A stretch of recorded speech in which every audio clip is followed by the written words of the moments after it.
How do you explain when things don't go as we assume? Or better, how do you explain when others are able to achieve things that seem to defy all of the assumptions? For example, why is Apple so innovative? Year after year after year after year, they're more innovative than all their competition. And yet, they're just a computer company. They're just like everyone else. They have the same access to the same talent, the same agencies, the same consultants, the same media. Then why is it that they seem to have something different?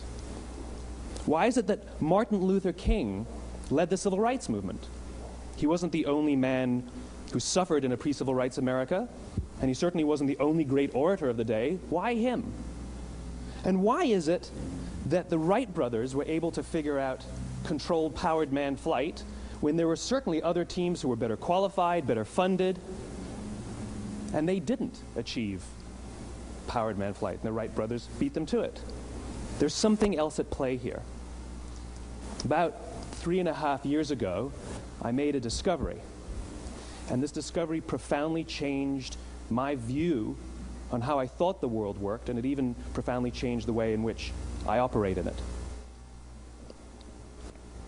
As it turns out, there's a pattern. As it turns out, all the great and inspiring leaders and organizations in the world, whether it's Apple or Martin Luther King or the Wright brothers, they all think, act, and communicate the exact same way, and it's the complete opposite to everyone else. All I did was codify it. And it's probably the world's simplest idea. I call it the golden circle.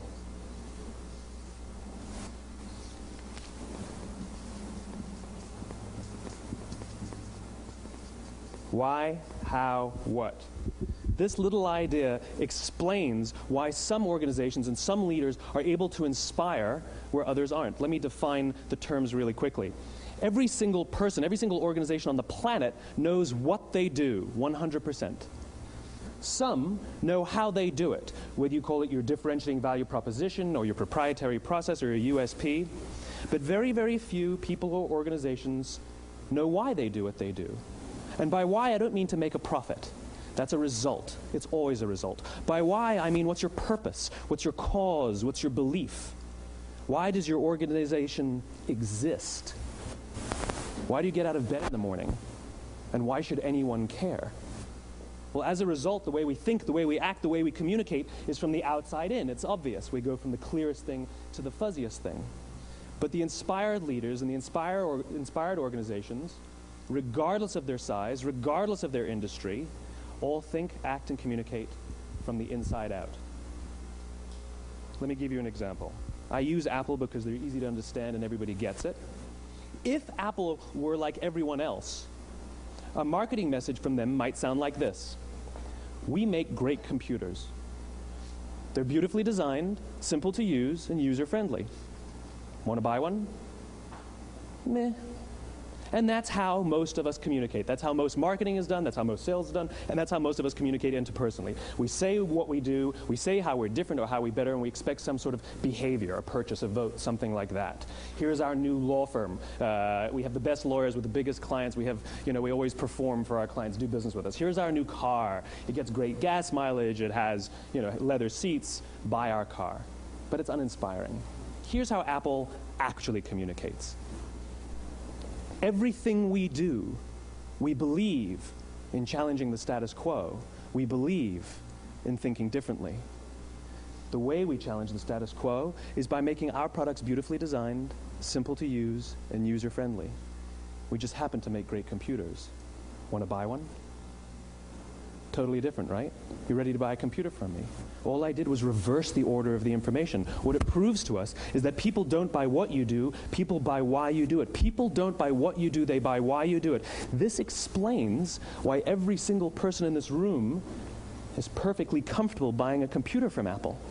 But we're also perfectly comfortable buying an MP3 player from Apple, or a phone from Apple, or a DVR from Apple.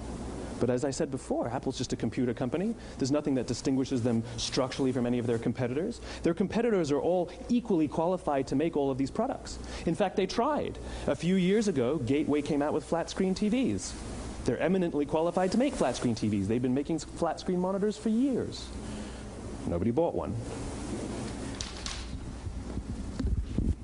And Dell came out with MP3 players and PDAs. And they make great quality products, and they can make perfectly well-designed products, and nobody bought one. In fact, talking about it now, we can't even imagine buying an MP3 player from Dell. Why would you buy an MP3 player from a computer company? But we do it every day. People don't buy what you do, they buy why you do it. The goal is not to do business with everybody who needs what you have. The goal is to do business with people who believe what you believe. Here's the best part. None of what I'm telling you is my opinion. It's all grounded in the tenets of biology, not psychology, biology. If you look at a cross-section of the human brain, looking from the top down, what you see is the human brain is actually broken into three major components that correlate perfectly with the golden circle. Our newest brain, our Homo sapien brain, our neocortex, corresponds with the what level. The neocortex is responsible for all of our rational and analytical thought and language. The middle two sections make up our limbic brains, and our limbic brains are responsible for all of our feelings, like trust and loyalty. It's also responsible for all human behavior, all decision-making, and it has no capacity for language. In other words, when we communicate from the outside in, yes, people can understand vast amounts of complicated information like features and benefits and facts and figures. It just doesn't drive behavior. When we communicate from the inside out, we're talking directly to the part of the brain that controls behavior, and then we allow people to rationalize it with the tangible things we say and do. This is where gut decisions come from. You know, sometimes you can give somebody all the facts and your figures, and they say, I know what all the facts and details say, but it just doesn't feel right. Why would we use that verb? It doesn't feel right. Because the part of the brain that controls decision-making doesn't control language. And the best we can muster up is, I don't know, it just doesn't feel right. Or sometimes you say you're leading with your heart or you're leading with your soul. Well, I hate to break it to you, those aren't other body parts controlling your behavior. It's all happening here in your limbic brain, the part of the brain that controls decision-making and not language. But if you don't know why you do what you do, and people respond to why you do what you do, then how will you ever get people to vote for you or buy something from you, or more importantly, be loyal and want to be a part of what it is that you do? Again, the goal is not just to sell people who need what you have. The goal is to sell to people who believe what you believe. The goal is not just to hire people who need a job. It's to hire people who believe what you believe. I always say that, you know, there's if you hire people just because they can do a job, they'll work for your money. But if you hire people who believe what you believe, they work for you with blood and sweat and tears. And nowhere else is there a better example of this than with the Wright brothers. Most people don't know about Samuel Pierpont Langley. And back in the early 20th century, the pursuit of powered man flight was like the dot-com of the day. Everybody was trying it. And Samuel Pierpont Langley had what we assume to be the recipe for success. I mean, even now, you ask people, why did your product or why did your company fail? And people always give you the same permutation of the same three things. Undercapitalized, the wrong people, bad market conditions. It's always the same three things. So let's explore that. Samuel Pierpont Langley was given $50,000 by the War Department to figure out this flying machine. Money was no problem. He held a seat at Harvard and worked at the Smithsonian and was extremely well connected. He knew all the big minds of the day. He hired the best minds money could find, and the market conditions were fantastic. The New York Times followed him around everywhere, and everyone was rooting for Langley. And how come we've never heard of Samuel Pierpont Langley? A few hundred miles away in Dayton, Ohio, Orville and Wilbur Wright. They had none of what we consider to be the recipe for success. They had no money. They paid for their dream with the proceeds from their bicycle shop. Not a single person on the Wright brothers' team had a college education, not even Orville or Wilbur. And the New York Times followed them around nowhere. The difference was Orville and Wilbur were driven by a cause, by a purpose, by a belief. They believed that if they could figure out this flying machine, it'll change the course of the world. Samuel Pierpont Langley was different. He wanted to be rich, and he wanted to be famous. He was in pursuit of the result. He was in pursuit of the riches. And lo and behold, look what happened. The people who believed in the Wright brothers' dream worked with them with blood and sweat and tears. The others just worked for the paycheck. And they tell stories of how every time the Wright brothers went out, they would have to take 5 sets of parts because that's how many times they would crash before they came in for supper. And eventually, on December 17th, 1903, the Wright brothers took flight. And no one was there to even experience it. We found out about it a few days later. And further proof that Langley was motivated by the wrong thing, the day the Wright brothers took flight, he quit. He could have said, "That's an amazing discovery, guys. Now we'll improve upon your technology." But he didn't. He wasn't first. He didn't get rich. He didn't get famous. So he quit. People don't buy what you do, they buy why you do it. And if you talk about what you believe, you will attract those who believe what you believe. Well, why is it important to attract those who believe what you believe? Something called the law of diffusion of innovation. And if you don't know the law, you definitely know the terminology. The first 2.5% of our population are our innovators. The next 13.5% of our population are our early adopters. The next 34% are your early majority, your late majority, and your laggards. The only reason these people buy touch-tone phones is because you can't buy rotary phones anymore. We all sit at various places at various times on the scale, but what the law of diffusion of innovation tells us is that if you want mass market success or mass market acceptance of an idea, you cannot have it until you achieve this tipping point between 15 and 18% market penetration, and then the system tips. And I love asking businesses, what's your conversion on new business? And they love to tell you, oh, it's about 10%, proudly. Well, you can trip over 10% of the customers. We all have about 10% who just get it. That's how we describe them, right? That's like that gut feeling, oh, they just get it. The problem is, how do you find the ones that just get it before you're doing business with them versus the ones who don't get it?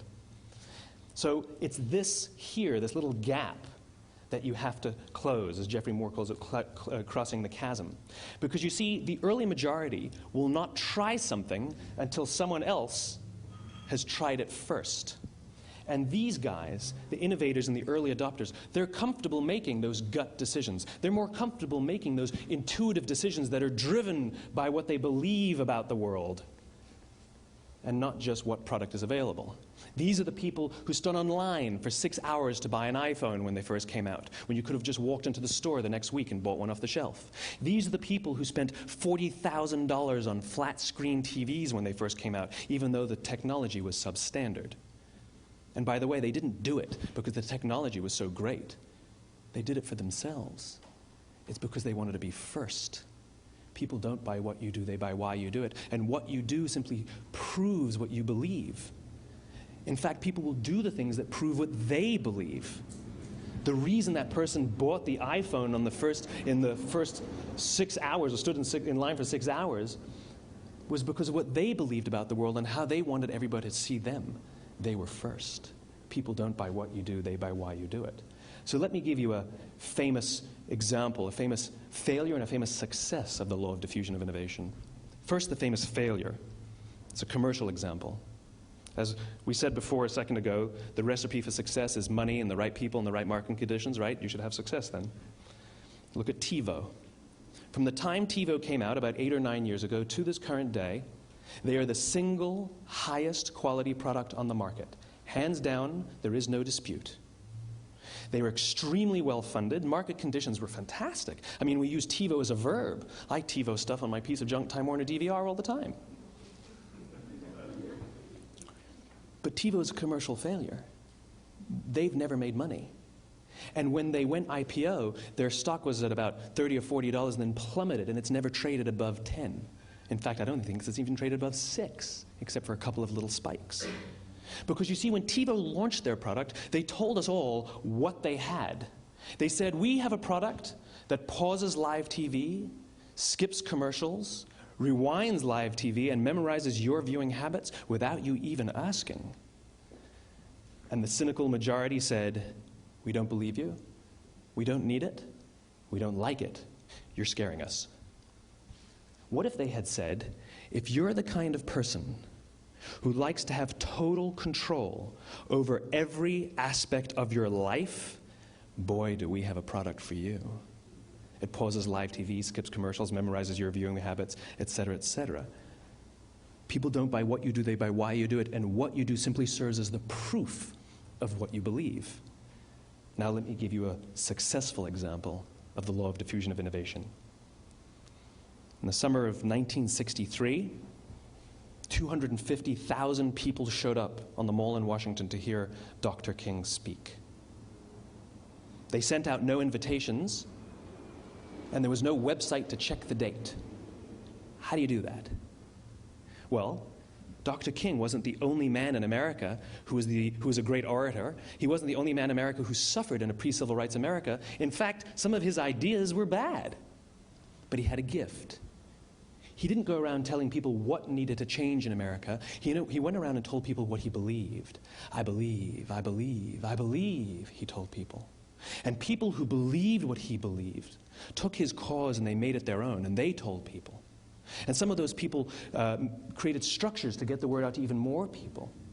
And lo and behold, 250,000 people showed up on the right day, on the right time to hear him speak. How many of them showed up for him? 0. They showed up for themselves. It's what they believed about America that got them to travel on a bus for 8 hours to stand in the sun in Washington in the middle of August. It's what they believed, and it wasn't about black versus white. 25% of the audience was white. Dr. King believed that there are two types of laws in this world, those that are made by a higher authority and those that are made by man. And not until all the laws that are made by man are consistent with the laws that are made by the higher authority will we live in a just world. It just so happens that the civil rights movement was the perfect thing to help him bring his cause to life. We followed him not for him, but for ourselves. And by the way, he gave the I have a dream speech, not the I have a plan speech. Listen to politicians now with their comprehensive 12-point plans. They're not inspiring anybody. Because there are leaders and there are those who lead. Leaders hold a position of power or authority, but those who lead inspire us. Whether they're individuals or organizations, we follow those who lead not because we have to, but because we want to. We follow those who lead not for them, but for ourselves. And it's those who start with why that have the ability to inspire those around them or find others who inspire them. Thank you very much.